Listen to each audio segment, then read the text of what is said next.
This is gonna hurt. It's time for the Suffering Podcast. Episode 23, The Ultimate Suffering, was the most impactful episode that the Suffering Podcast ever recorded. Jimmy Hauburger experienced the worst suffering imaginable. Here is the original opening read from May 23rd, 2021. We all think we know what suffering is. Hardship, worry, pain, however you want to define it. Everybody believes their suffering is important, and it is. Perspective is everything when it comes to suffering. I used to tell new parents or parents-to-be this: you may have thought you knew what suffering and worry was, but now you're going to find out that you didn't know as much as you thought. Children are a part of us, a tiny sliver to let the world know we existed at one point in time. They bring us joy, love, sorrow, and of course, suffering. I can't picture my life without my children. To be honest, I really don't want to. The loss of a child, to me, can aptly be defined as the ultimate suffering. I'm Kevin Donaldson here with Mike Failace, and on this episode of the Suffering Podcast, we welcome back one of the most impactful people that we have ever met or ever had on this show. Unfortunately, we only had him on audio, and that's Jimmy Hauburger. And joining Gene tonight is Lynn Cluse, Manzione. Got it. Wow, look at you. And he studied. I had a tough time naming this one, so this is just going to be the suffering of Jimmy Hauburger, because I think that encapsulates everything. But Gene is one of the strongest people we've ever met. We talk about him frequently, and we brought him in the studio so everybody can finally see his face. Gene, Lynn, thank you so much. Yeah, I got to say, we refer to a lot of former guests. I don't think we refer to anybody more than we refer to Gene. Never. I don't know if that's good or bad. Like Kevin said, I mean, it's an impactful story, and you're one of the strongest people I ever met. No. You know, when we name these episodes, sometimes we hit the mark, sometimes we miss. Your original one was, what was it, May 23rd, 2000. I got it written down. May 23rd, 2001, episode 23. 2021. What did I say? I said 2001. We haven't been in business that long. Well, you weren't here, but I was. And we do refer to you constantly. But that episode's name was The Ultimate Suffering. And I still hold true to that is one where we hit the mark. And Lynn, how'd you get hooked up with this guy? Well, believe it or not, we went to high school together, but we hadn't seen each other in 30-something years. And it's a very long, strange story of how we ended up doing the film together. I don't know if you want to get into that whole thing right now. Well, we will. I want to get into that because that's going to be a very pivotal part of Gene's story. I just wanted to note how smiling, when you first came down into the basement, Gene. We were just talking about the shoulders down. You looked beaten. Yeah. And now you walk in, you're doing a little dance in the lobby. It's been a journey. It's gotten much better. I'm more at peace with myself. Well, I think that's the right thing to say. I mean, we had Gene in with the Elite Show, too, in here that one time. That's right. I sat in on that one. Before we get into anything else, I want to give a big shout out to our marquee sponsor. That's Toyota of Hackensack. We don't trust anybody, but we do trust them. So go to toyotahackensack.com. Let them find you a car. Same thing as always. From 2 years ago, we take a social media question. We take a question from one of our audience members. This one comes from Serendipity324. And he or she writes, what anchors you? I pulled this one specifically for you because things get stormy. And an anchor always holds you down, keeps you from drifting off in times of trouble. But an anchor can also sink you. What anchors you in times of trouble? Gene, I'm going to go with you first. I mean, right away you think of your family, which is first and foremost. But my group of friends that I have, I believe if it wasn't for them, I don't know if I would be here or not. It was very tough in the beginning. And when your family's going through it also. You try to hide it from them a little bit. Your group You try of to friends, be a rock. Yes. And I'm not much of a rock at that time. I was probably an anchor that would sink you at then. When the rock is hurting and everybody else is hurting, you can't show them. So it was, my group of friends, I've known them since preschool, some of them. over 50 years, most of them. And without them, besides my family, which of course is always number one, but my group of friends. Lynn, what do you think? Well, I think that's true because I see their Facebook posts and they do everything together, and it's really nice to see that disgusting. relationship. It's disgusting. But for me, I like silence. I've had a lot of crazy upheavals in my house at times, so I like to ground myself in maybe nature, going out for a walk and having some quiet time. Meditation or anything like that? Yeah, a little bit of that. I don't know if I do it right, but I try to. You know the cool thing about meditation, because I meditate every day, there's no wrong way to do it. Yeah. It's whatever brings you peace. It's whatever quiets your mind, whatever allows you to focus. Right. Mike? Yeah, like Gene said, I think it's mainly family. Family's going to keep you grounded. But to me, it was staying active. It was going to the gym all the time, going running and all that. And, that was my safe place. It was my safe place where I could just go and I could be by myself and I could be myself. Mine is something that's changed in recent years. It's my belief in a higher power. And I don't talk about it all that much, but it's the one place where I can focus on just a feeling. It's a good feeling. It's a positive feeling. Like you had said, Gene, my family, men, and this is a problem. Men try to shield the real harshness of life from their families. That's that's in our DNA. I don't know whether that's the right thing to do, but it's the way that we're born. Yeah. Especially like being in law enforcement. How many times you never went home and told your family about all the hairy calls we went on? No, you can't. Because they won't understand, you, and you don't want them to feel the same pressures that you feel. There's no playbook. No. You know what I mean? There's with being a officer or what happened to me with my son, there's no playbook. You don't know what to do. You just put on that brave face and keep going. You try. You try. Well, Serendipity, thank you so much for sending that one in. Keep sending in your questions. We will try to get them on the air. We appreciate everybody who sends in a little question because we're interested in what our guests say. And that's more of like an off-the-cuff thing. Everybody comes in with their own story and their own thing, but that's sort of when we get to a little bit more reality on. So, Gene, like Mike said, we speak about you and your episode more than any other episode we've ever recorded because of the way it impacted us. Absolutely. But I want you to give a little bit of a recap of your situation. All right. September of 2015, my son took his life. He had been bullied, cyberbullied. There was a video of him being held by two guys, punched in the stomach. And I don't know. I never saw the video. I didn't want to see it. I don't know what happened, but they posted it on something. And obviously he saw it and got very distraught, and he ended up shooting himself in the head.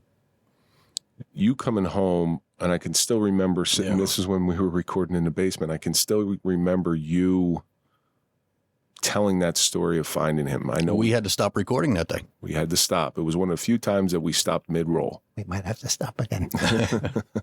And listen, if it gets too much for you, you let me know. I'll just start breaking Mike's chops, and that'll bring you back. Mm-hmm. There are certain moments in our life that bring us back to a time that is not very friendly. I know my anniversary is coming up, and this is something that I can relate to a lot. Because during the anniversary, usually, and it gets longer every year, I start becoming a very miserable person. And I'm trying to break that. The anxiety kicks in. It's not easy. No. Lynn, nobody gets through life without some damage. You ever have an incident like that sort of triggers you, brings you back to something that's a little hurtful? I mean, I've had some struggles with some family members, and I don't want to get into details or anything, but you can be traumatized, and things can come up that bring it all back to the surface. I had my parents living with me for 8 years, taking care of them while they were. That's traumatic in itself. It was pretty traumatic. That's what you say. Everybody's got dents here or there. Some people's dents are bigger than others, but everybody's got a dent somewhere. Yeah. On Instagram Live, I don't know if you were able to tune in on your way up here, but we spoke about what was known as the Japanese art of kintsugi. So the Japanese will take broken pottery. And normally when you break a pot or something or a little tchotchke in your house, you try to put it together and you try to hide it and make it look as perfect as you possibly can. Crazy glue. Crazy glue, it never looks right. But what the Japanese do with broken pottery is they put it back together and they inlay the cracks with gold or silver or something really beautiful, and they become these works of art. So rather than trying to hide those cracks that you think are a weakness, they highlight them and create something ultra beautiful. And that's what we want to do with our show here. So if you don't get emotional about it, and the day you don't get emotional about talking about Jimmy, that's a bad day. I don't get emotional is the day I'm dead. Exactly. Because Lynn, I don't know if you have children. I have 2 sons. We never spoke about that. For those, I can't imagine that. No. I can't even imagine. That's why we called it the ultimate suffering. Yeah. Because there couldn't be anything worse than that. It was. Did you think your life was over? At the time, a little bit after it, I thought I was actually going to take my life. Which is, at the time, you're not thinking straight. Your mind is a jumble, and not my first thought, at the time, I couldn't even tell you what was going through my head, but I know not too long after it, I thought about it. Would anybody ever come up to you and say, Gene, what are you doing here? You have 2 lovely daughters, one of whom I've met. One, I think, is trying to avoid me, just like your wife is trying to avoid me. You have 2 lovely daughters. You have a beautiful wife. You have a pretty good life. What are you doing? You don't think about that at the time. There wasn't even a thought. My kids, my wife, didn't even enter my mind at the time. It was about me. It's just so many questions and so few answers. Which is probably what Jimmy at the time, because I'm sure if he would have thought about the impact of, it's like a wave. It just keeps on going and gets bigger and bigger. And I don't think he thought about that. For somebody like what you were going through and what Jimmy went through, the outsider's going to look at it and they're going to try to rationalize it. And they're going to try to rationalize an irrational behavior. There is nothing rational about suicide. No. Nothing at all. But there's also nothing rational about bullying people. Now, I know you confronted the bully at one point. I didn't. No, somebody not, or I recall somebody knocking on his door and confronting him, or you were hoping that they would come and talk to you. I would have thought that the parents would have brought their kids over and would have apologized. I mean, I'm sure they didn't mean for that to happen. When you're that young, you don't think that's going to happen. Right. But the parents should have known better. I would have thought. I mean, if Jimmy was involved with something like that and that happened, I would have grabbed his ass and I would have brought him right over to the house. It's one of the greatest life lessons you can teach a kid. I've done that with my kids. Yeah. And we had a guest in here, Mike Panis. Mike got into a car while he was drinking, had his friend in the front seat. Mike survived the accident. His friend did not. Mike did some time for it. And while he was in prison, something that was essential for him, for his own healing, was to speak to that young man's father. Yep. And guess what? His father looked at him, and it was probably just as cathartic for the father as it was for Mike. So this person who did this, or these people who did this to Jimmy, are probably hurting, getting some distance from the event. Do you have any empathy at all towards them? I know that's a tough question, but it's something that's important to me. You know what? I've tried not to even think about them. I mean, in the beginning, there was a lot going on in my head at the time. Oh, I don't think directly post is a good idea. But they have to live with it. Karma. Yeah. I really believe karma. Do you think one day they'll be men enough? Because they're men now. Yes. Do you think one day they'll be men enough? No. To step up? No. Boy, what a shame. I wish I could get a hold of them because... they got to live their whole lives with that guilt. That's got to be weighing on them. One of the things that was so freeing to me is the guy who shot at me during my incident. I used to hate him. Up and down, I would hate him. If I ever saw him, I'd kill him because he ruined my life.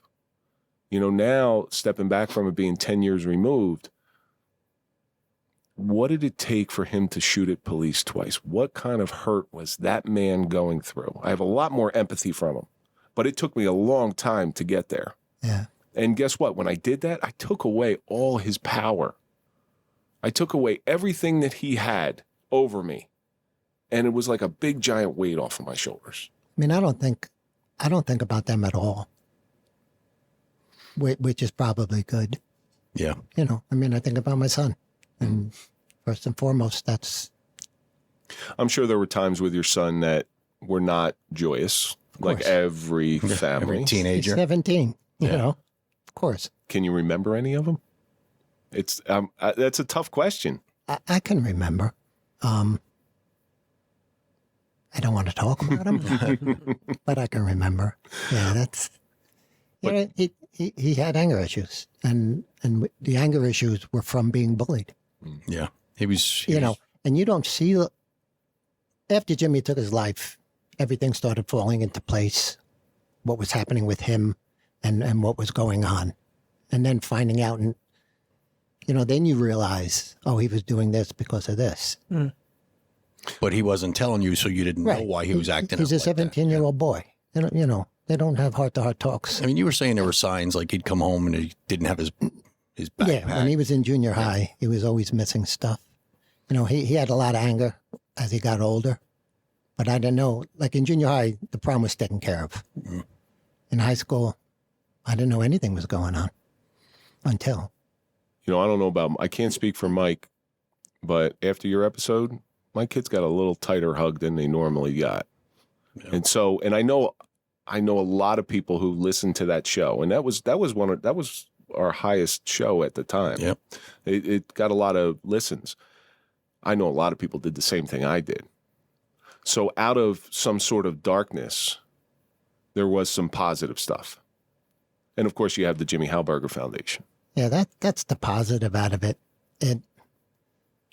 It's a positive, but it brings you back. Yeah. Yeah, absolutely. You know, and sometimes it's really hard, and sometimes I want to step away from it, and, you know, it just brings it back. Just the outpouring of support you get from your friends. Like the one day I stopped up at your golf tournament and all the people there. I mean, it was fantastic showing up there. Yeah, You know, that day, so there's a funny story about that day. We had two golf outings from friends of ours, yours and another one, and Mike and I split. Like all right, Mike, you go here because we got to be here, and then I'll go here because we got to be here. That was I always regretted not going to. I didn't, you know, at first I didn't even recognize him. It just didn't comprehend in my brain. And then this is then so much. This is a hard face to remember. Yeah, so much trauma from the first time. Yeah. And then how long did it take for you to start getting the word out about the foundation? About the foundation, about anti-bullying? How long did that take? How long did you have to heal in order to get there? See, I think what the problem was that the foundation was started a little too fast. That's what I think. Is it to fill an empty hole, maybe? You know, it was my sister-in-law that pushed it, and then, people just wanting to jump in and help in whatever way they could. And, I mean, they went at it with the right intentions, but you need to heal before you start jumping into it. Did you ever think they did that as an opportunity to force healing on you? No. No, I mean, it's because some people do that to other family members. I think maybe trying to get it off of my mind, what I had seen and experienced, but it didn't. I mean, still to this day, you know, the stuff we do, because it's slowed down quite a bit since we moved. And I moved because of that. Well, you were living right across from the high school, if I'm not mistaken, right? Yeah. Yeah, I remember that. Yeah, and Jimmy took his life just outside the house. And living in that house was very hard Yeah, for me. it's got to be. Jeez, my wife sees a mouse and she wants to move out of my house. Can you imagine going through what Gene went through? She sees you and she wants to move out of the house. Yeah. No, it's usually like, no, it's time for you to move out of the house. That's where I get. With the Jimmy Hauburger Foundation, is it ever become triggering for you? It hasn't. Other things do. Yeah. Like what? What's a common trigger for you? Every once in a while, a loud noise really startles me. I didn't hear the gunshot, but I had to have just missed it Yeah. because it was right after that I found him. So two boneheads ask you to come in there and talk about something that you haven't talked about openly. Very cathartic for me. Yeah. Because I never spoke to anybody. I think I started to go to somebody that my wife was going to, and I thought it was a waste. Why us? Like, why did you agree to do that? We had conversations Yes. about it. Yeah. Yeah. Truthfully, I don't know. I mean, I said things that I've never said before. Yes. And like I told you the last time, it was my most peaceful drive I remember that when he got home, he said it was the most peaceful drive home he's ever had. back to Lake George. That was the greatest compliment. Yep. I got chills just thinking about that. That was the greatest compliment we could have ever gotten from anybody. And I didn't think that was going to happen, but Support for the Suffering Podcast is brought to you by Manscaped, who's the best in men's below-the-waist grooming. Their products are precision-engineered tools for your family jewels. Manscaped Performance Package is the ultimate men's hygiene bundle. Inside the package, you'll find the Lawnmower 4.0, Weed Whacker Ear, Nose, Hair Trimmer, and the Crop Preserver Ball Deodorant. And we also got the Crop Reviver Ball Toner. This thing is a life changer. Along with that, boxer brief. I'm going to tell you what, these are like high quality boxer briefs, and this is no joke. I'm not saying this just because really Manscaped sent it to us. These are nice. My boys are going to be quite happy in there. You can't tell Kevin's wearing them under the table right now. And we also have a nice travel package. Join over 8 million men worldwide who trust Manscaped with this exclusive offer just for you. 20% off and free worldwide shipping with the code TSP at manscaped.com. Jesus Christ, that's a lot of balls. I guess just saying what I said about finding him and afterwards, I needed to release it. You know, it was a monkey on my back. And you held it in for all those years too. Yeah, you I know. did. And since then, you've released it several times that I know of. Not too often. Not too often. And is it becoming easier to do? It is. Sometimes. I think it depends who I'm speaking to and in what context. You know, if I started talking about it, I mean, I would tear up, but I don't think I would lose it like I did in the past. I mean, I could say I found him just after he shot himself in the head. Half his head was missing. There was sounds. Billy Bartholomew was with you. Yes, thank God, because I don't know what I would have done if I was alone. And sometimes he triggers me. Yeah, Believe it or I'm sure. not. Yeah. I mean, one of my best friends, and sometimes I have to stay away from him. Cops that were at my shooting, when I see them, sometimes that triggers me too. That brings me back to it. But I think Billy understands. But thankfully, Billy was there. Yes. And we've had Billy on the show shortly after you. Billy has his own stuff going on. Yes. But thankfully, Billy was there. His command presence, being a fireman, used to being on scene of certain events. He knew how to take control of the situation because I think at that point you were unable to take control. No. I couldn't do anything. I don't remember anything after running up to Jimmy. Nothing. I couldn't tell you what I did. I couldn't tell you what I said. I have no idea. Like I said, Billy took over though. He called 911 and really. I have no idea who called 911. Has anybody ever come up to you afterwards after hearing your story and spoken to you? No. No? It's a tough one. It's like, hey, I watch you. I've seen you. I've heard you. Why don't you tell me about it? You know what? I bring up Jimmy's name as much as possible. I'm not embarrassed that my son took his life. And bullying had 95% to do with that.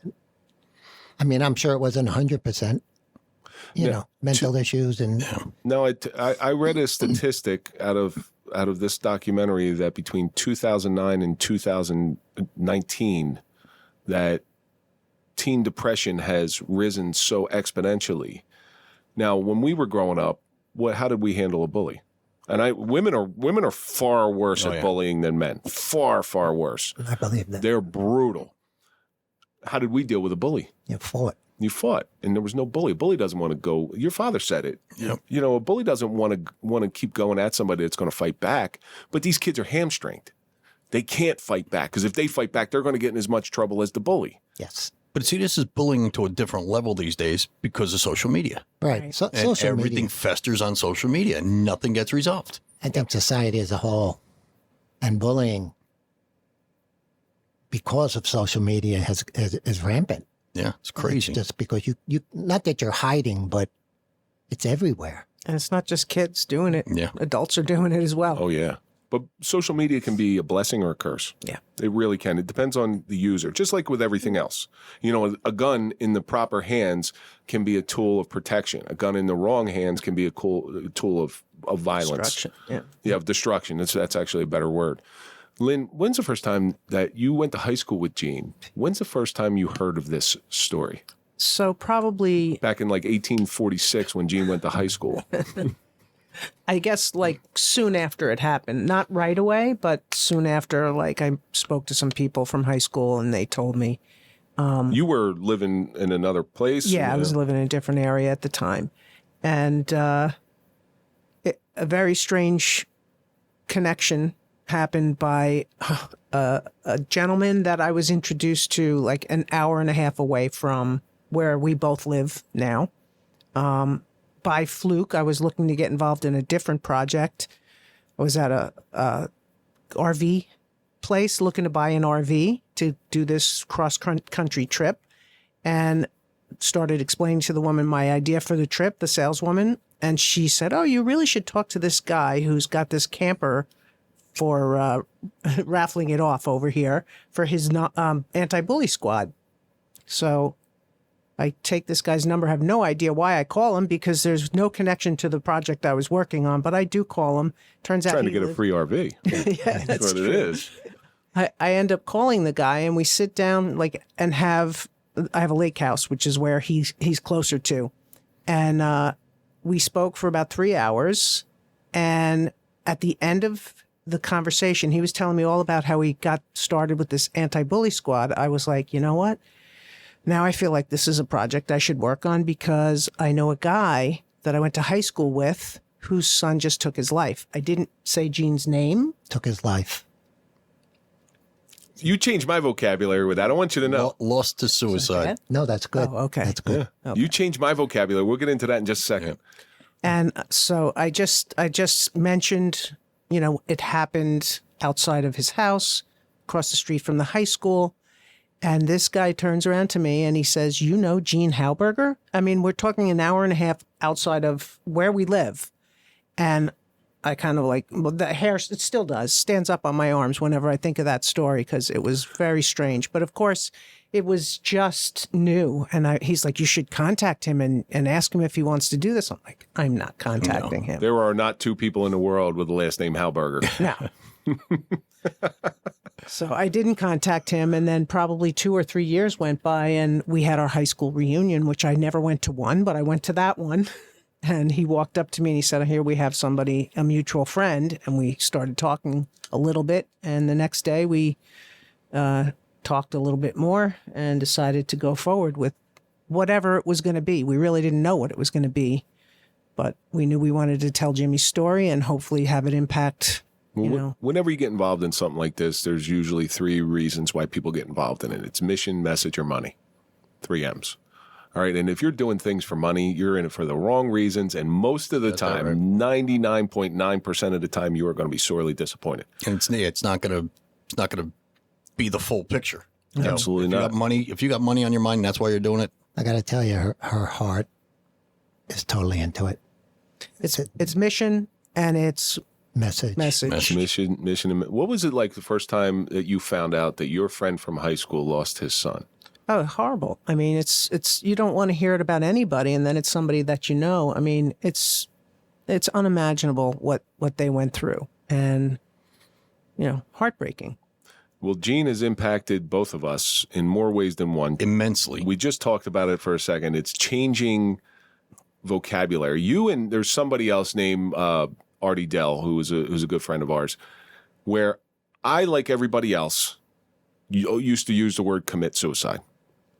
It was very common the way I grew up, and I didn't know that was a bad thing to say to somebody who lost their family member to suicide. Most newspapers, most news shows still say it all the time. And now to this point, and I got a problem with this, because now whenever somebody says commit suicide, I do this. I'm like, oh. And I find myself correcting people. Yeah. I do all the time. Anytime they say it, I'll correct them. Whether it works or not, who cares? Because the way you put it to me is because you commit a crime. There's no, the victim and the assailant are one. Yeah. So, but you've had that big and there's been a couple people in here that have changed my vocabulary. It's post-traumatic stress, not post-traumatic stress disorder. And just being a little bit more kind to people. It's gay, not the F word, like you think. I mean, I try and be kind to everybody now. I mean, I moved to Lake George. It's a slower way of life. The people up there are awesome. Everybody is so friendly. Very rarely do you run into somebody, talking about the locals. Summertime it gets crowded, so I don't really deal with that. But it's just such a more peaceful way of life. And do people up there know about Jimmy too? Not everybody. Yeah. You don't just openly. No. If they know, they know. Just the close friends. Yeah. Were you ever afraid of being, hey, that's the guy? No. That's the guy. And you know what? It's funny. In the beginning, when I would go shopping with my wife in the supermarket or something, I used to think that people were looking at me. All eyes are on you. Yeah. I used to think that was, took me a long while to not feel that way. I don't know why I felt that way, but it just happened. I think when you go through anything traumatic like that, you feel that way too. Yeah, I felt that way. I know Mike felt that way. Like I said, right after my incident, my son was playing high school football. I was a volunteer coach. We're at a game. I thought the whole stands were just staring at me. I couldn't stand on the sidelines. I had to walk around the track and watch the game. Just felt everybody was looking. Yeah, it's brutal. It's a weird, brutal isn't it? feeling. Yeah. Well, I think part of that is a portion of your life, and not a very positive portion of your life, is out there for public display. And that's not what, if you were to put a resume out there, a life resume to people, that is not what you would lead with. I'm Gene Hauburger. I'm a family man. I got 2 daughters. I got a loving wife. I got a house. I'm retired. All this good stuff. I was on a suffering podcast. I was on the suffering. It's the highlight of your career. Twice. Gene, we expect that to be on your tombstone someday. Oh, yeah, and he was this. I'd rather be on the suffering podcast. Or it's going to be worse. The suffering podcast did this to me. Slightly dented. But so how difficult is it to talk about now? Because you're in this new project and this amazing documentary, or you didn't even know what it was going to be at first. Now all of a sudden your life is going to be put on display times 10. I can't watch it. It's beautiful. You want to know what? It's heartbreaking to me watching my family, like especially Amanda and Kelly. That's what I really get upset. I mean, if it wasn't, I could listen to my nieces and my nephews, but it's easier because I don't deal with them every day. But Amanda and Kelly was so strong when she did it. Amanda tried. Well, Amanda, when you came to Hackensack Brewing Company when we had our event, which was awesome, you brought Amanda, and Amanda's like, no, I don't want to go on. I don't want to do anything. And she sat right next to her old man, and she opened up a little bit and started talking. It was beautiful to see you two together. I love spending time with my daughters. You spend a little extra time now. Yeah, Amanda lives in Hoboken. She comes up when she can, and See, Kelly comes up when she can. It's another Hoboken connection, Mike. it's There you go. nice. It's really nice. It's We could have people looking out for her down there. We got her back. Off camera, you tell me, let me know where she is. We got a lot of friends in Hoboken. Not all of them on the right side of the law either. that's okay though. Yeah, But they're good people to But have on your that's right. side. they're good people. Yeah. They're good people. So when you first heard about this, like, first, tell me about the original project, your original RV excursion. So I had just written a book about an elderly humanitarian doctor woman who had 8 children, lost. She live in a shoe? She lived in a castle practically. Yeah. But she was like a world-renowned surgeon, humanitarian, and I ended up writing her life story. She had 3 kids that she lost, 3 boys that she lost, 2 to a blood disorder and 1 to drugs and alcohol. So I had such an experience writing this book and working with this woman. I gained so much for myself. I mean, I just learned so much from her that I just grew like this enormous heart for old people. So I wanted to go around the country and find an elderly person, a normal, everyday elderly person in every state that had done something really amazing with their life. And I wanted to make a film and just like kind of like the Humans of New York, but this was prior to that, and just along those lines. And just tell an amazing story, an inspiring story. And I've said this before in here that when an old person dies, when an elderly person dies, a library burns to the ground. Absolutely. By you telling those stories, you can keep a little bit. Some of it's always going to be gone because they're not going to tell you everything. right. Because if they never, like, the funny thing about elderly people is they'll tell you, oh, in my generation, we respected women, especially the guys. We respected women. We would never do that. Bullshit. Bullshit. They were worse than us all. Yeah, no kidding. They were worse. I never cursed when I was. Stop. They were. Nothing changes over time as far as kids go. Kids are always going to be kids. Young men are always going to be young men. Right. But now there's so much time. There's like a myth about them. It's almost like a Paul Well, this Bunyan woman legend. didn't. It wasn't a myth with this woman. I mean, she had started this nonprofit in Kenya and like really lived an incredible life. She became a surgeon at a time when women weren't even having careers, and then had these 8 children, then lost 3 of them, and then took her pain and went to Kenya, where she started this nonprofit that's still going today, and that was like 20-something years ago. Saw some real pain. Yeah, she saw unbelievable pain, and just, she just did amazing things with her life, and she was so humble. And at any rate, that was the trigger for me wanting to continue finding people like her. Now, what was the draw to that type of story? Was it because of the perspective that it gave you? Well, no, it actually, another long story. I had an accident and I broke my jaw. I was riding a bicycle. I flipped over the handlebars and broke my jaw in 3 places, knocked out a bunch of teeth, and I had to close. I'm a photographer. I had to close my studio down, and I was a year recuperating.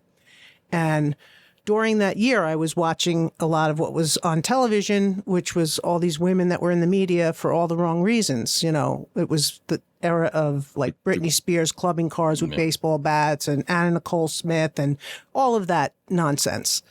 And I was just kind of getting frustrated. I had my mouth wired shut, so everything was pissing me off. Couldn't say anything. But I was watching a lot of TV, and I was like, oh, that's this what- is ridiculous.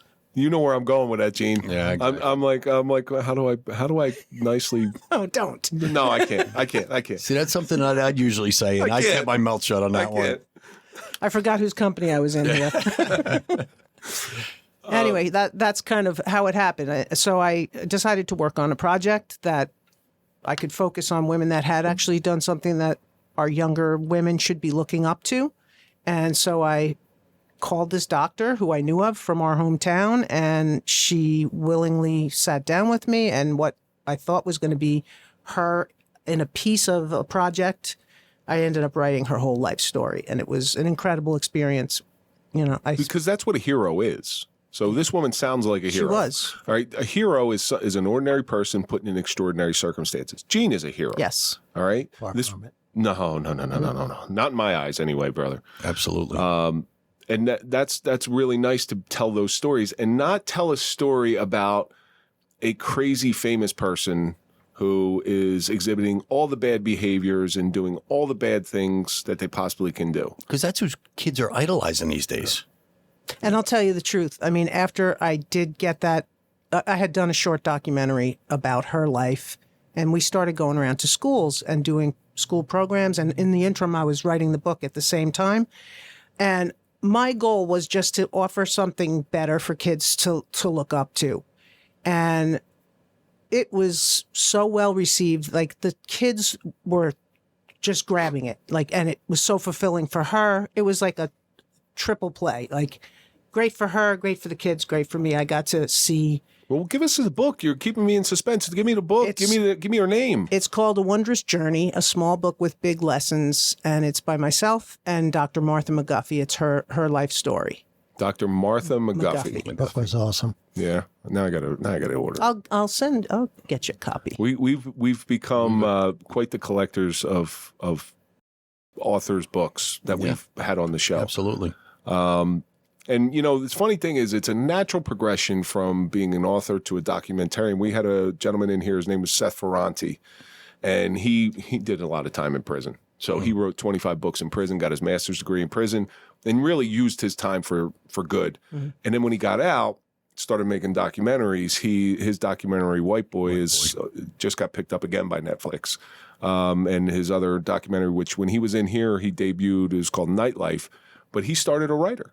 And now that he's moved, I guess he did everything that he wanted to do in writing, and that was the natural progression. The visual, because a documentary is a visual book. Right. Right. So you have this serendipitous, it's funny, you know, today's social media question was from serendipity. You have this serendipitous meeting with a guy at an RV park. Yeah. And you hear about your old high school friend, a story that you're well aware of. What drew you into that? Was it a story you believe needed to be told, or was it? Well, it wasn't that I heard about Gene that day. It was that I brought Gene up as he was telling me what his program was with this anti-bully squad. I was like, you know, now I'm feeling inspired to do something about that. Like, that is a story that really is important to tell. But I didn't mention anything about Gene other than his son had just done it. I didn't mention his name or anything. And then he said, you know, Gene Hauburger. Like, I didn't say his name. That's why the chills went up. Like, I was like, yes. How do you know Gene Hauburger? And he told me him and Gene spoke pretty regularly. Yeah. Now, when you were first approached by Lynn at this high school reunion. Vice versa. He approached me. Really? Was I Oh, was I drunk? Well, I don't know, but I was standing there with 2 drinks in my hand. There's a high likelihood that I had a few. Very, very high likelihood. Tell you the truth, I don't remember. I was standing there. I had just gotten a drink for myself and my friend, and I couldn't find my friend. And I was looking in the room, and he walked up to me and he said, so I hear we have a mutual acquaintance. And I just went, oh my God, Gene. And that was the first time I'd seen him since the whole thing happened. And I just said, I'm so sorry about, you know, Jimmy, and so sorry. And he was like, yeah, why don't we, you know, I talked to Tom Peterson, and he said, why don't we sit down maybe and have a cup of coffee and see what you want to do? And I honestly, at that point in time, like I said, that was 2 years prior that I had this thought. And I didn't want to approach him. And I was like, I had no idea how to go about it or what I would do. And all I did when I sat down with Gene and Noreen was say, whatever it is, however it goes, it's going to be a journey for me. And however it comes out, I just want you to be assured that it's going to honor your son and, you know, and hopefully do well. It sounds like you approached Gene the proper way because, so let's take social media, for instance. There's a tragedy that happens. I love talking about this damn submarine. I just find it fascinating. Like these 5 rich people die in this submarine, and they'll post up all 5 people died. Somebody will come up, and there was a great joke by a comedian named Anthony Jeselnik, who's like a dark comedian. They'll come up, oh, prayers to the family. And what they're really saying with the prayers to the family is, don't forget about me. This, you know, they try to put the spotlight back on themselves. Yeah, exactly. Where you're trying to be a little bit more kind and more gentle, and this is a labor of love and not something that's about Lynn. Right. Right. And she let it really unfold organically. You know, you could have called him back then, and there was no way I was then it gonna was do just that. And what do you say? You know, you can't just call him. Hey, Gene, remember we went to high school together? Yeah. I want to do a documentary on your son. Like, we run into that issue too. Like, we don't want to be exploitive to anybody for our own purposes. We love doing this show because it's very cathartic to us as well as the guests. But the guests, our goal is to get the guests to let it out and then have a little bit more room to maybe move forward in life instead of being stuck in that one little rut that they get into. Now, with this particular project, when you had that cup of coffee, did you ever have that cup of coffee? So I woke up the next day and he had messaged me on Facebook and said, I spoke to Noreen and we'd like to sit down and see what you want to do. And It's not Gene. You gotta go to Noreen. Noreen, come on. We know who the boss is. Go to the boss. so I went over to their house and we sat down and we had a conversation. I told them what I just said here. And they said, all right, let's do it. And so I just went over the next week, I think, and interviewed them. And then it was a long time. I sat on it. Yeah. I mean, I just didn't know what to do with it. It was like really heartbreaking. The footage was heartbreaking, and I just didn't know what to do with it. And then then Noreen was like, how's it going? How's it coming along? And I was like, it's coming. Yeah. And I knew I really had to get down to it, Sometimes it's hard to go through something like that that's so dark, so deep, and so meaningful, and edit it Right. into something that can be ingested by the audience. I'm sure whatever's left on the cutting room floor, you're like, wow, it's so important. How am I going to cut this out? But it doesn't fit here or there. How did you judge that? I wanted also for it to fit into like a period of a school period so that it could be shown at schools. So it had to be kept kind of on the shorter side, like 30, 40 minutes. So how did that, like, did you have an end goal from the project? Like, what your target audience is? You sit down and really talk about that stuff. My plan was, and I believe their plan also, was to get it into the schools and get kids to see it and get parents to see it. And Who's it more important for, Gene? Parents or kids? That's a tough question, because I think all parents should see it. It's, I just think most parents have their head in the sand. they might not even be aware of what's going on, really. Exactly. Well, I don't believe they are. I mean, you said it. You didn't really realize the depths of Jimmy's bullying. Right. Knew nothing about it. Yeah. And I don't think most parents know anything about it. And it's worse now what's going on. I mean, I was talking to a teacher that teaches in the cottage. What's that Cottage Lane. grade? I don't remember the grade. The younger kids. And she told me it was brutal. The kids that young are brutal. Yeah. Third grade. So imagine what's going on in the middle school and high school. It's not going to get better. No, especially those kids are going to, if they're not, I don't want to say reprimanded, but if they're not taught at that age, They do they're going to nothing. keep going until they get in high school, and then they're going to be really nasty. They do nothing to these kids. You're not allowed to do anything anymore. Right away, you get a lawsuit. Yeah. I'm sure you've done a lot of research on teen suicide and things of that nature. What, male or female? Like, what is heavier? Because, like I said, women are brutal, men are brutal, but men, some will fight back eventually, or they'll get to a point where enough is enough, and then they'll do something. Women, that just I think the men or the boys tend to go through with it. There may be, many attempts by girls, but the boys are the ones that seem to be more successful. so it's interesting. More attempts by females, but more successes. See, Is it really That's a not a success? success, but Well, yeah, that's a You know what? terrible word. I've never looked up that aspect of it. yeah. Whether more females or males take their lives. Feminists are not going to like I don't that know. one. I mean, statistics are changing every day, so Yeah. I don't even And they're want to be getting- quoted on that. But I mean, one child is too many. That's Yeah, not exactly. where I'm going with that. I'm not trying to make a comparison. I am trying to give maybe the parents a little bit more of an understanding. Like, just because they're nice, dainty females doesn't mean that they're not brutal. Yeah. I mean, I have some statistics. I'd love to hear them. Suicide is the second leading cause of death for children aged 10 to 24, which to me is amazing. 10. Yeah. 10 years old to 24 years old. 18.8% 8.8% of high school students reported having seriously considered suicide in the past year. 18.8%. That's amazing. 8.9% of high school students attempted a suicide in 2020. And then between 2019 and 2020, there's been a 30% increase in ER visits for mental health reasons for children aged 12 to 17. Well, if you had to quantify something along those lines with the nature, why is mental health issue going up with teens? I think social media. I mean, that's my personal opinion. I think that this whole ball of wax can be boiled down to social media.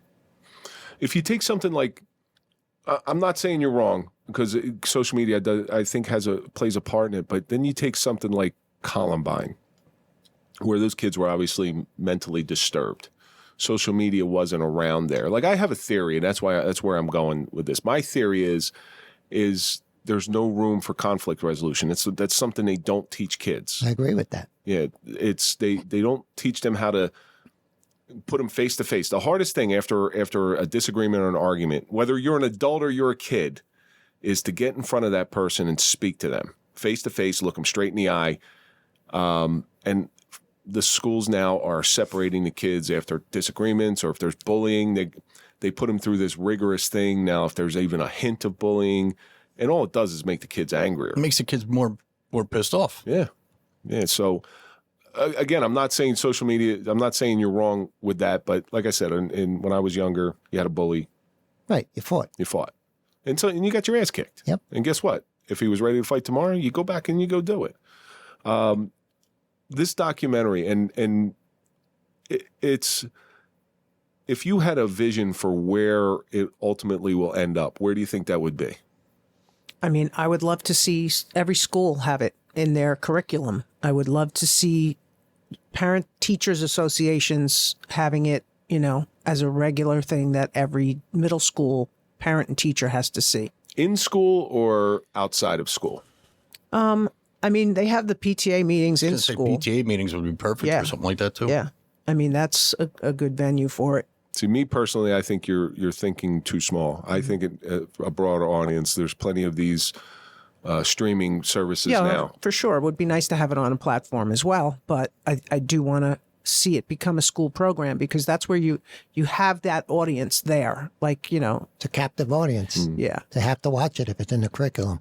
I don't know if you saw the Netflix documentary Untold about Manti Te'o.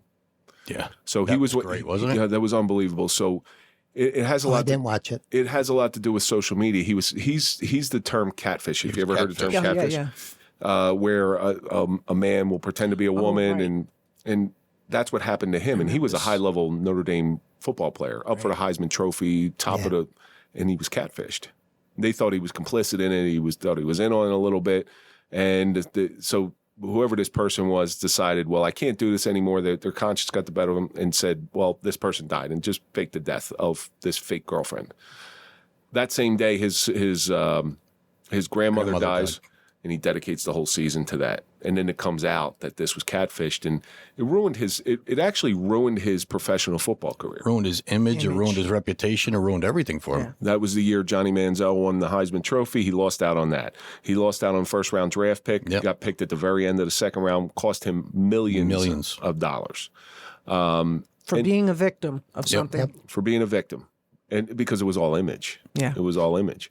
The repercussions of bullying go so far beyond. But one of the beautiful things, and I watched this documentary, one of the beautiful things is it really just tugs at your heartstrings and shows this young, beautiful boy who had a moment that he thought was never going to end.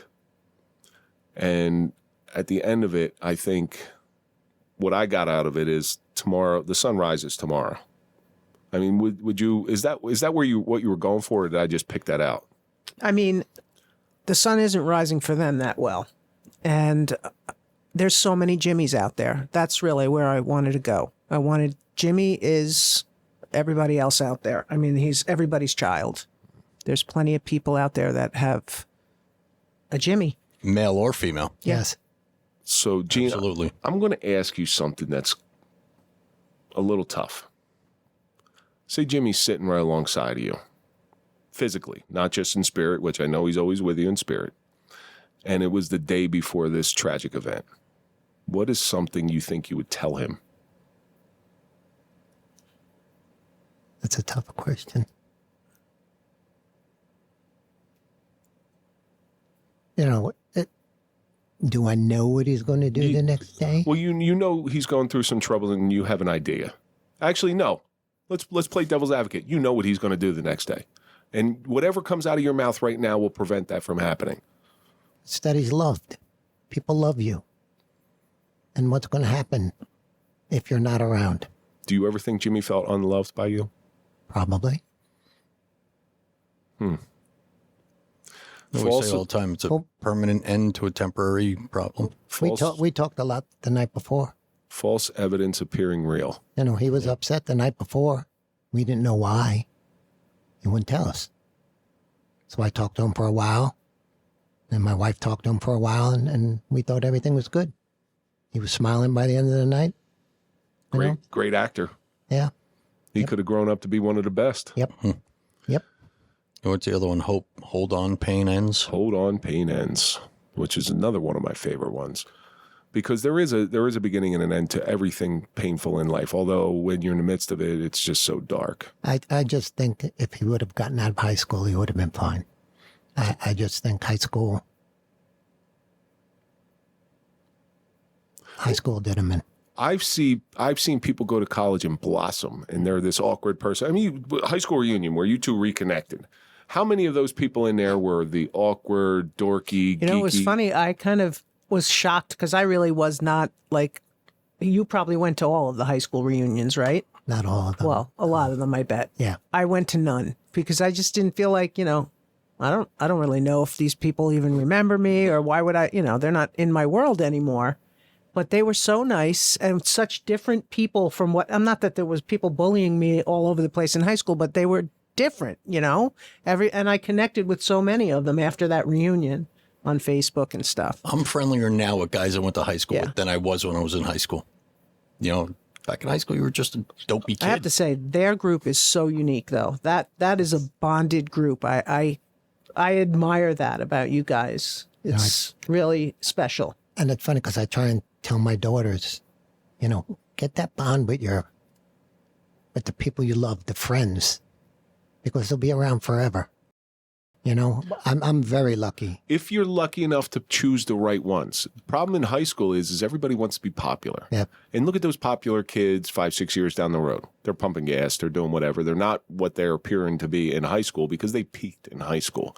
I told this to my oldest. My oldest, he goes, nah, Dad, I don't want to hang around with him. He's weird. I'm like, that's the guy you need to go with.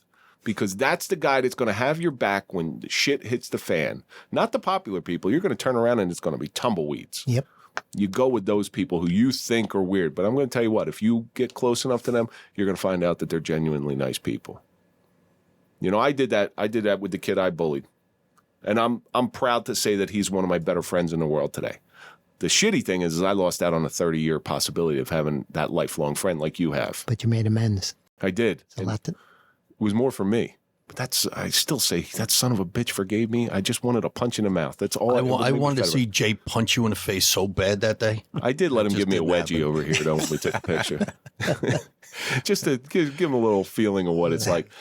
So, Gene, anything you want to throw out there for a plug? Just for Jimmy's foundation, the Jimmy Hauburger Memorial Foundation.org. Jimmy Hauburger Foundation. We're going to put this all Jimmy in Hauburger Memorial Foundation. Jimmy Hauburger Memorial Foundation.org. You could just put Jimmy Hauburger Foundation also, I think. I'm sure if you could Google it. Yeah. Again, there's not too many people with that many. No. Lynn, you want to throw out some plugs? So I don't have a platform yet for the film, but, you know, So if anybody out there is looking, they can contact me through my website, which is clickimages.ifp3.com. You know what we're going to do right now?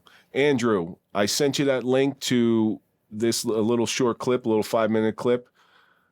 I want everybody to watch this. Get some tissues ready. Why don't you roll it?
My son Jimmy took his life on September 30th, 2015.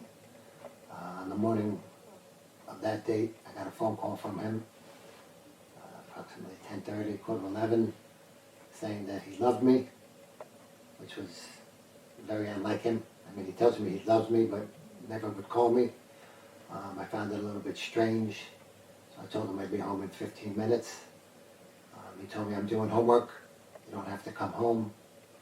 And I said, look, I'll be home in 15 minutes. And I came home to find him.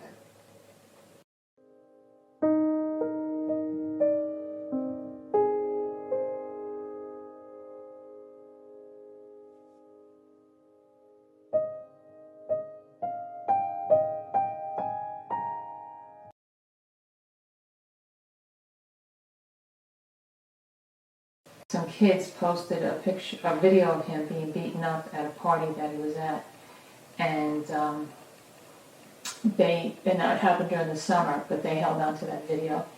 And that night, they posted a video of him being beaten up, and they said, if you come to school tomorrow, we are going to beat you, snuff you out, basically, which I think means beat you up or, hurt you really bad. And they made him feel really horrible. He was devastated by that.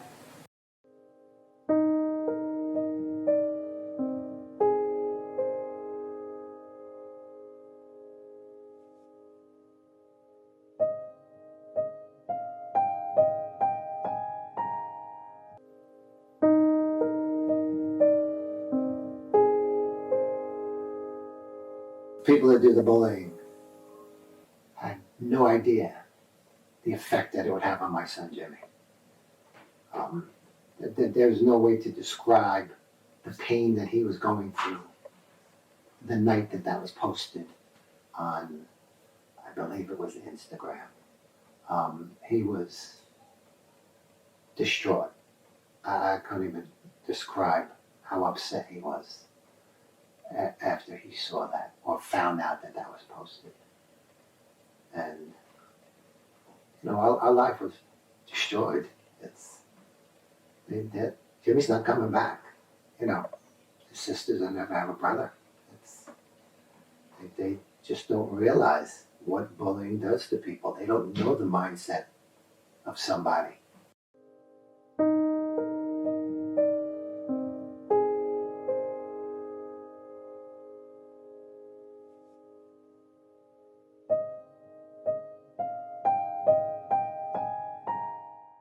Obviously, things need to change having to do with social media. I believe social media it's got benefits, but there's a greater risk going on with kids. They're never safe. They have no safe place at home. 24 hours, they're bombarded by social media.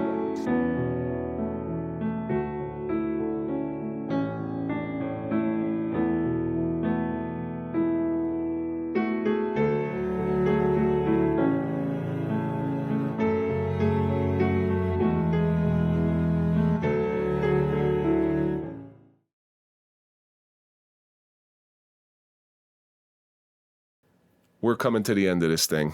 Hour's up already. And I always end the shows with the same question. Lynn, I'm going to start with you.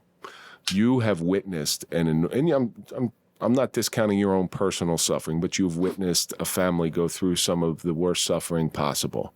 What do you think it's taught you? You don't know what's coming around the corner, and just, make sure every day you're expressing your love, that you're aware of silly fights don't matter with your family. Just love each other. Gene? You got to live your life. You got to love your family with all your heart. Love your friends. Why does it take so long for you to tell your friends you love them? I mean, I think if we waited until we were in our 40s. Because you're a guy. Right. Exactly. It's right. It's a right. type but A you know personality, macho man syndrome. I love my friends. Love them. And my family. And you know what? That, to me, that's very, very important. I left one thing out. Kindness. Be kind to everybody. You never know what someone's going through. Right. But that's why I treat everybody the same, no matter what kind of mood they're in, because They don't know what I've been through. I don't know what they've been through. And exactly what Lynn says, be kind. You could change people. What is it Mike Turner said? Being kind to people is absolutely free. Yep. Doesn't cost a dime. Doesn't cost a dime, and you can make somebody's day. You could save somebody's life by being kind. Like I said, you don't know what that person's going through in a regular day. You know, they could put up the strong front, but they could be really hurting inside. I cannot thank you both enough for coming in today. Thank you. Gene, it's always a pleasure. Yeah, Thank you. It's always a pleasure. It's a pleasure being here. I'm so proud to call you my friend. Lynn, I'm very happy to meet you today, and Same here. I'm looking forward to this documentary. I'm going to plug the hell out of this because it's something I believe in. Thank you. From the bottom of my heart. And really, I'm sure Gene and his family thanked you for doing it. I want to thank you for doing it too, because I think this is going to change a lot of lives.